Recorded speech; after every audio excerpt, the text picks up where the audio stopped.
This is it's kind of directed to one person, but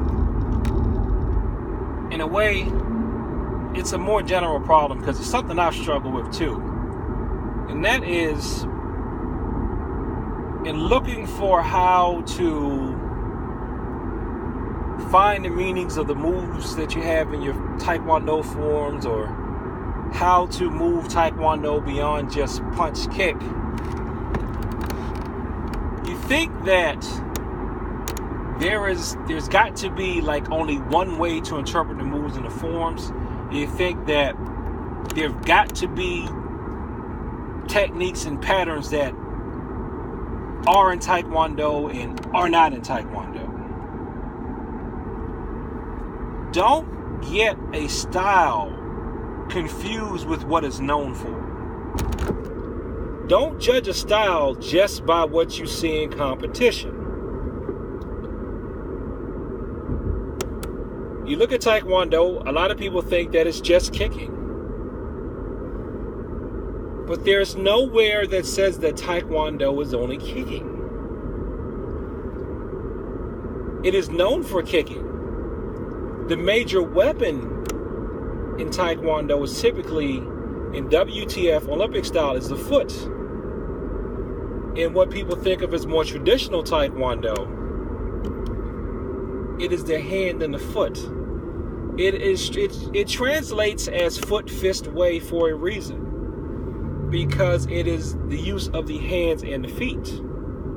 More emphasis placed on the feet, but it's still the use of the hands and the feet. Now, once you start going through the upper echelons of Taekwondo, you're going to start seeing that it has throws. And on another video I did, if you go back to some of the earlier videos on my channel, I show you in General Choi's book where Taekwondo has throws in it, and where it has ground fighting in it. It has joint locks in it too. The only thing I didn't see in that book is blatant judo style pinning, like the pillow hold and things like that. But see, the thing is, this is what I was told. I've been told by several teachers I've had that your throws happen organically in Taekwondo. As you get deeper into it, you'll start seeing where you can throw people and where you can hold them down. And while Taekwondo doesn't recommend you resting on the ground, they said that any move that you can do standing up, you should be able to do laying down on your back. I have another video where I show how your movements in attack punch are just like the same movements that you do for the Kesagatami pillow hold.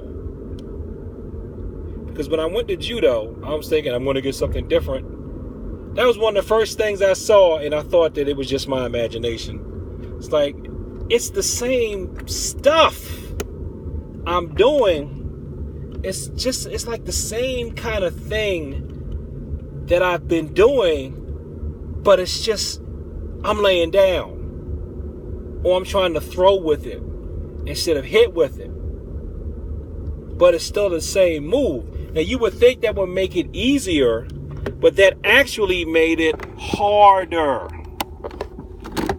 Because then I had to unlearn the hit impulse,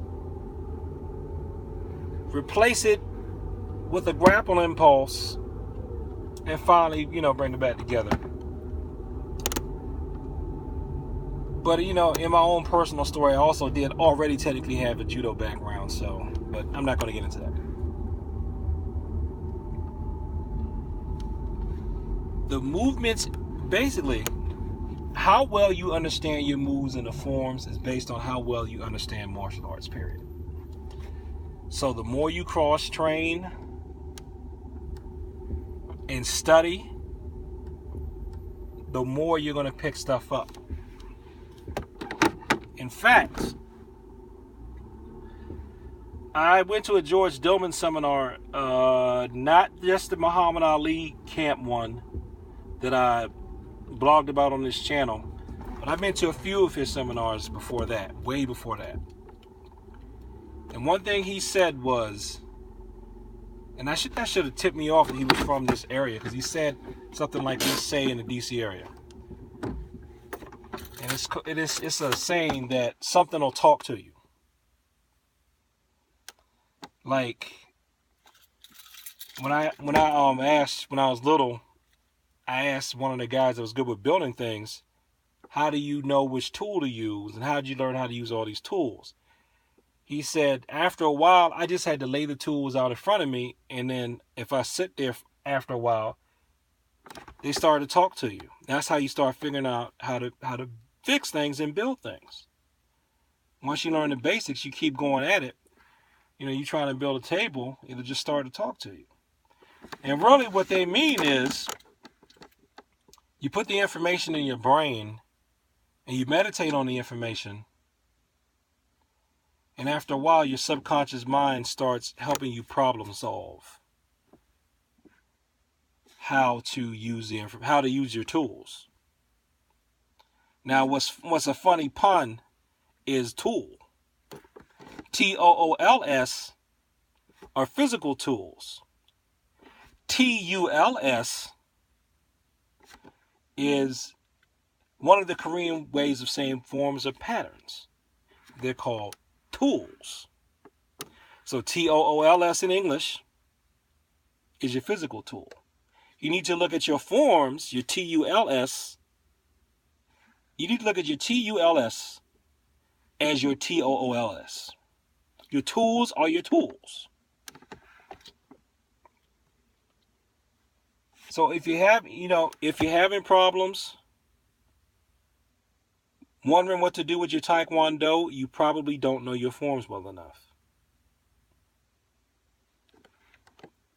And I'm guilty of that too. I'm guilty of that. I should know my forms better than I do. I can make excuses, and I do have valid excuses for it. But still, I don't know my forms like I should. I should know them better.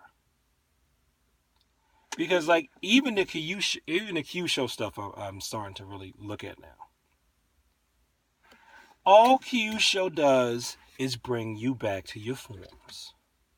It brings you right back to whatever your style is. If you're in a style that doesn't have forms, Kyusho is going to bring you right back to your style, because you're going to have to look at your style to figure out, how am I going to use this? Let's say you have a kickboxing style.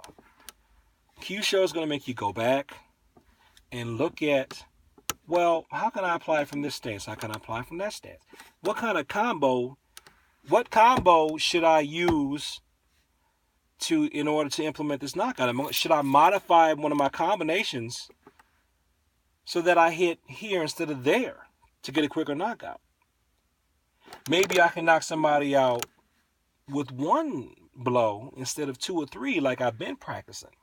I've been practicing body, head, chest. And Kyusho may make me go, I can just go chest, or I can just go head, or I can just go body. It's still based on what you have as your basic and your foundation. Now, another guy, I won't mention his name because he doesn't want his name out there, but I went and talked to him about Kyusho, and he just confirmed what I was already had stumbled upon, was that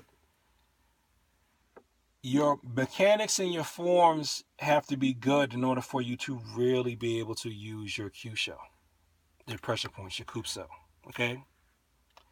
And that still applies to application from the forms and even grappling.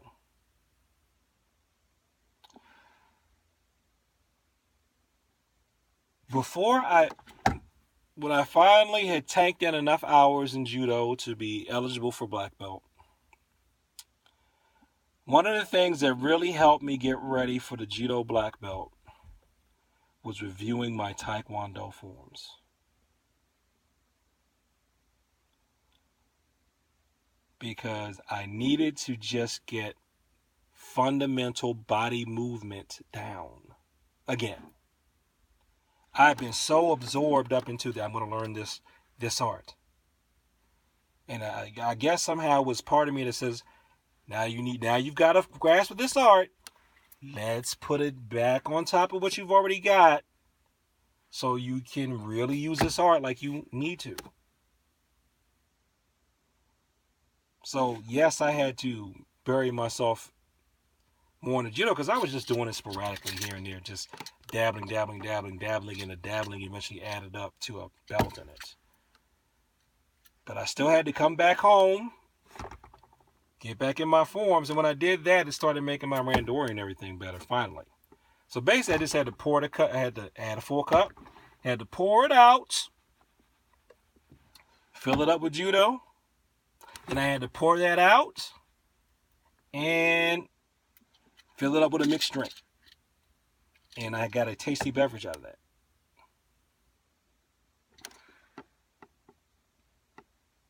So my point is, your TULSs are the TOOLSs to understanding what is Taekwondo. You got to remember, these styles, they're just names. Stop thinking that you can't use this, I can't use that, or I'm not really using this in Taekwondo. Because it's not in Taekwondo. It's from Aikido. I can't use that. That's karate. It's all just the art of fighting people. That's all it is. It's the art of fighting people. Does Taekwondo have grappling in it? What if it didn't? Who is to say that you can't be the one to make it have grappling? There are people that think that there is no striking in judo because they don't see it in competition. Stop judging your arts by competition and make your TULSs your TOOLSs. Peace.